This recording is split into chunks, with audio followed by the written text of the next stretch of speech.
send Christmas card, Kens. You're making me look really bad here, but Michelle, absolutely. Ken and I were friends before this race. We will be friends after this race. But you said something really important. Would you do it for freedom? This race isn't about Jane Norton. This race isn't about Ken Buck. This race isn't about Andrew or Michael. This is about the direction our nation is headed. One of the frustrating things for me as a lifelong conservative is to talk to conservatives throughout the years who have been just really content to be right on the issues. Because we are, when you think about it. We're limited government. We believe in freedom. We believe in the dignity and value of every individual. And yet it's not enough to be right. We have to win.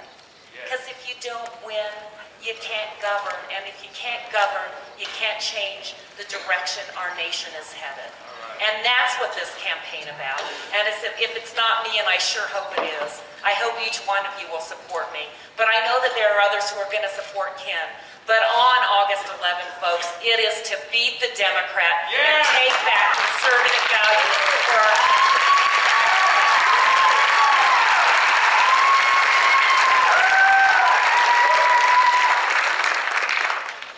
Okay, the next question is Don Rogers and it's to Jane. I apologize, Ken's already answered the question, but a point of clarification on healthcare.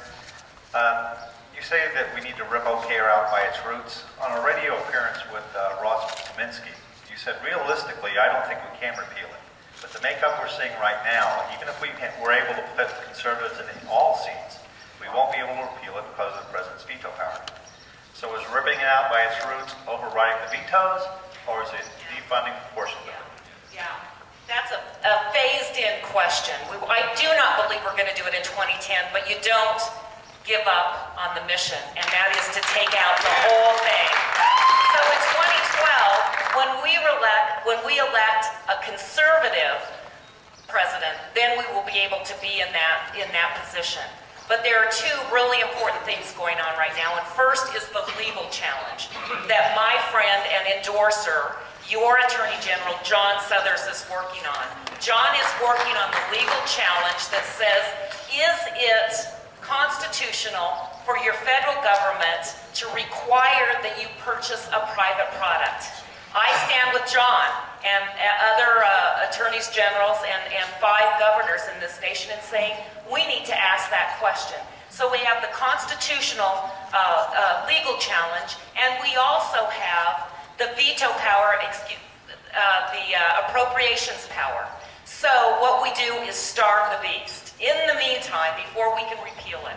So those 16,500 IRS agents that are envisioned that we'll need in order to collect all these fines and higher taxes, I say as members of Congress, then you can actually starve the beast by not appropriating to those programs.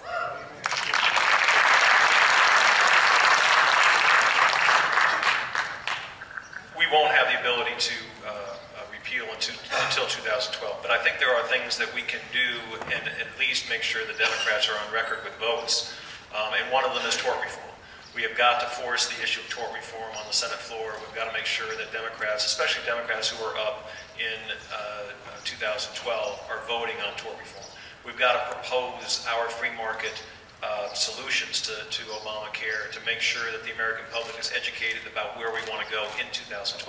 We've got to work hard on health savings accounts. It may not get through. It probably won't get through.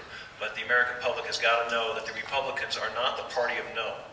The Republicans are a party that have good, common sense, free market approaches to issues like health care. We will continue to fight for those approaches and those solutions. And when we get to the point where we can implement them, when we have the levers of power, we won't make the mistake that we made last time, where we did not address these issues, and Democrats were allowed to call this issue a crisis and had to have a wholesale overtaking of the system. So we need to continue to push our agenda and make sure the American public's aware of it. And then when we have the ability in 2012 or whenever, we need to make sure that those plans are implemented.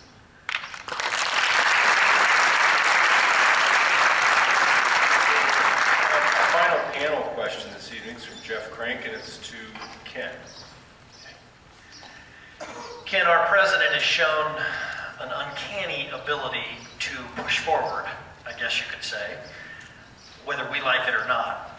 And whether it's been on cap and trade, internet regulations, union card check, the debt commission, or offshore drilling, if either Congress or a federal court has disagreed with him, he just does it anyway.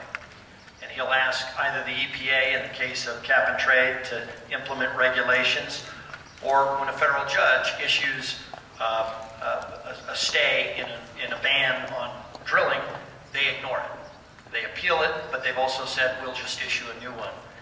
We need people in Washington, D.C. who are going to stand up to this president. He takes whatever authority and he seizes whatever power Congress or the American people give him. How will you stand up to this president?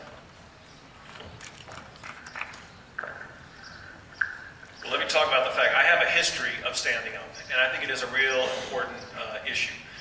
In Weld County, I live at ground zero of illegal immigration, folks. I deal with it every single day. I fought and fought and fought to get an ICE office, an Immigration Customs Enforcement office in Greeley. Just like Colorado Springs got one, we got one in Greeley, and it has helped. It has helped dramatically. We have a school district that has been put on the state watch list because of the number of Spanish-speaking students in our school district. We have a hospital that spends $30 to $40 million on illegal immigrants using the emergency room as a primary care facility. We have a sheriff who spends $1.7 million on housing illegal immigrants in our jail, not paid for at all by the federal government. I have fought on that issue, and I have taken a lot of flack on that issue, and I have not been deterred on that issue. And by the way, folks, crime in Weld County, not just because of this, but because of tough prosecutions, because of programs that are compassionate for young people, crime in Weld County has gone down by 50% in the last 5 years.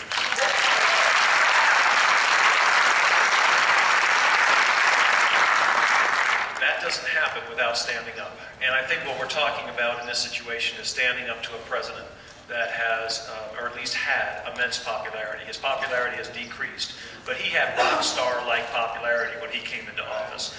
It is wearing thin now because people are seeing the actual policies, not just the words that he used in the election. We need not just Ken Buck, but we need Ken Buck working with a coalition of conservative senators to be able to stand up and make sure. I tell you what, I've got a pillow in my car when I drive myself around this state. I pull that out every once in a while and make sure I get a little nap.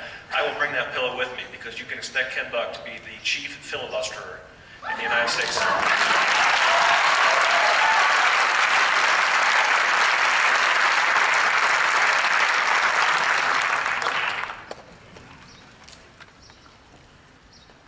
Standing up to corruption is an important issue in this election. Again, it's about character, it's about integrity. It's about, do you stand up to the big spenders in both parties, or do you drive your own budgets up? Do you have a record of cutting? Do you need an ethics class to tell you what's the right thing to do? Folks, that's the record. And you know what? We have got to tell the truth. It's a fair thing to talk about. This is an issue about integrity. Are we going to trust the people that we send to Washington? Or is talk cheap? And that's how we've got us into this situation, where we've sent awful good people back and they drink the water, or they get Potomac fever. And I ask you to look at the record. Look at the record of experience. Look at the record of public service. Look at the record of spending. I hope you'll support me.